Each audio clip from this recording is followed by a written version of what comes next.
All right, everybody, off the cuff today. Not going to be doing direct in, but I am having some fun with my keyboard, my Yamaha MODX7. Like and subscribe if you haven't already. I've got a link tree that'll be down in the comments, as well as a Ko-Fi or a Coffee. In terms of support, I just realized, all the PBS stuff and all the stuff I used to watch just on TV was underwritten by banks and other financial institutions. So we all need support. Garbage, the band, just did an announcement on Instagram. Go see if you can find it if you happen to be on there, about how hard it is for working musicians today. And all of us, from the people on the Funky Rustic Social House to the people that I just meet that happen to be working in games. I mean, there's people working in games there too, but everybody. It's a struggle to be a musician these days. Yeah, the Spotify craziness, all the digital stuff. It's and AI, of course. It's a big challenge. So support stuff out of the way. Yeah, this keyboard is something I don't know if I've even played this on an Ask Alex or on a current video. I mean, oof. So yeah, like I said, it's all sort of.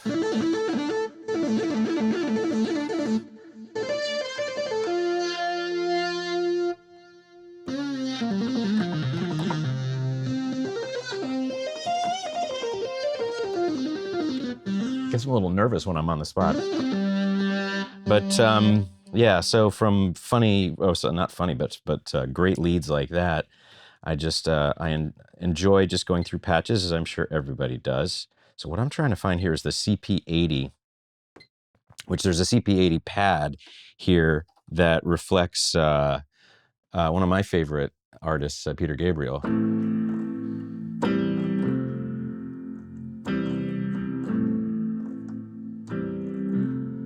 I think we know that one.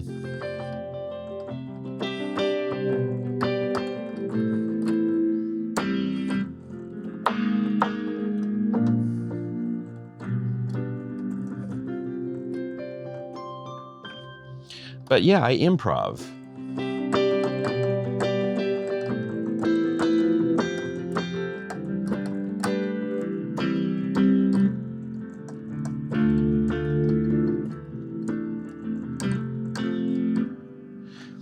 And that's just something that I enjoy doing, just fiddling around on keyboards like that. So yeah, this is sort of a version of the Motif, which is their main. I've never had one of the main Yamaha keyboards. I've gotten the cheaper versions because they're essentially the same, with a few exceptions, of course. Like, there's things like balanced ins and outs and aspects to the memory and, the construction and all that sort of thing. But this thing is fantastic because it's lighter for the keyboard shelf. I love having a keyboard shelf and a mixing surface right in front of me.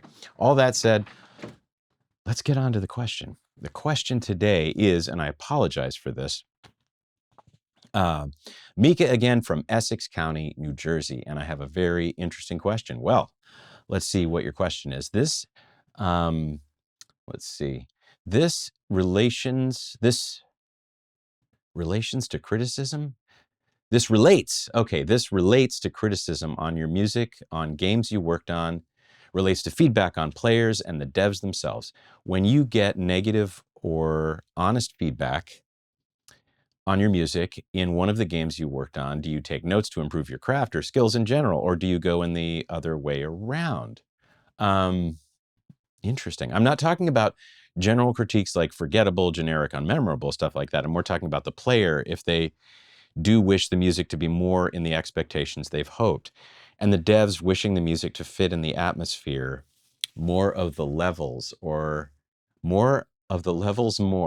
some instrument. I'm sorry, I'm reading it word for word. Apologies. Or some instruments need to be changed. Regardless, I hope this interesting to talk to you about this in the video. Cheers. P.S. What is your next remixed album? Okay. I think I got that.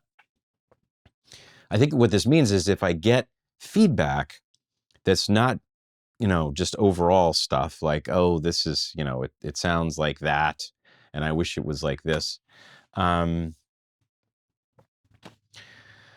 If I get the stuff like,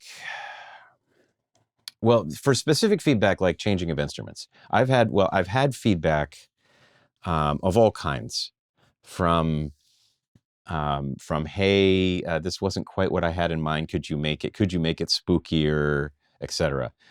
And I've had, hey, could you change this instrument? I believe Warren Spector famously said, "Hey, I think something in this Deus Ex theme sounds like bagpipes, and it's a little strange." Followed by, "Don't change a thing because it's in my head," in a good way. He seemed to it it it became catchy, which I don't mind that at all. But I was prepared to try to search for wherever those bagpipes were and see if I could figure them out. Yes, I take notes. Being a professional composer means you have to be willing to listen to criticism of any kind and respond to it professionally. That means anywhere from "this sucks, make it more badass." "Make it more badass" is an official uh, trademark. I'm exaggerating, or I'm not being totally serious here. It's a trademarked piece of feedback from John Romero. "Make it more badass." I never actually had that when I was working with him at Midway, by the way. I think we were both working on Gauntlet, Seven Sorrows at the time. Let's see, but there's things about tempo. There's things about theory. When I was working on Battlestar Galactica for the Xbox, Christian Johnson, I believe, at Vivendi was the audio director, and Tom Zender was someone else that I worked with, and I loved working with those guys. I had taken theory classes in college, and so I had studied things like parallel fifths and and tritones and general rules of theory 101 composition that they say don't do these things. And of course, when you get into later levels of theory, then you can do anything you want. I mean, look at Jacob Collier, right? He's rewriting the rules, and I like it. Well, I think we all do. Yeah, so I've got instrumental feedback. I've got, yeah, and so I do have certain contractual terms that say, hey, there's X amount of small feedback or small revisions that I do for the pieces of music that I write. And it's been said by certain agents over the years that, oh, this person did such a good job, not one piece of feedback. All the minutes of music went through to this client on the nod, right? Come on. Being creative is about iterating. Now, having said that, most of Unreal was done without much revision. But I have a feeling a lot of Unreal's stuff was done without a lot of revision. Maybe a lot of the gameplay and the mechanics there had a lot of iteration. But we were doing new stuff, everybody, for the first time, and the music was no exception to that. And so we just sort of went, hey, this sounds cool, this looks cool, no feedback. To my knowledge, for the rest of the game, maybe Cliff and the level designers were pulling each other's hair out, or in frustration, but I don't think that was the case. I didn't get that impression from development. So yeah, I get all kinds of stuff: tempo stuff, theory stuff, instrumental stuff. I jot it down. I say, yeah, early on, I would say, yeah, I'll do this. And if it got to be too much, I would say, hey, I need a little more money because I'm spending a lot of time. I have gotten feedback from, I'll say, maybe not just one client, but there's one in particular I can think of that was so detailed that it seemed excessive to me. And that was a rare case. I had to politely say, I don't think I'm going to be able to provide the services that you really need with this kind of extensive feedback. I mean, we're talking notes changed here and there, go a fifth up there, change this from a banjo to a this, go change the tempo from this timestamp to this timestamp to this, do this, like 20 bullet points or so. And that was a little on the strange side to me. It just, it seemed as though there was a little too much focus on the minutia of the piece versus, I don't know what the deal was. But most of the stuff I get from whether it's, and on, as far as I know, on Stormgate, there was sound design feedback that I'll get into later. But the music feedback was, people really loved it. So yeah, I I haven't had player feedback like, oh, this wasn't my expectation per se that I can remember. Maybe you can remind me, but I can't say that I've had that. But devs, yes, all the time. Just be like, nope, we need this here. We need this particular thing. Like I said, Battlestar Galactica, we were riffing off of Stu Phillips from the original 1980 something or 70 whatever TV show. I watched that as a kid. I loved it. And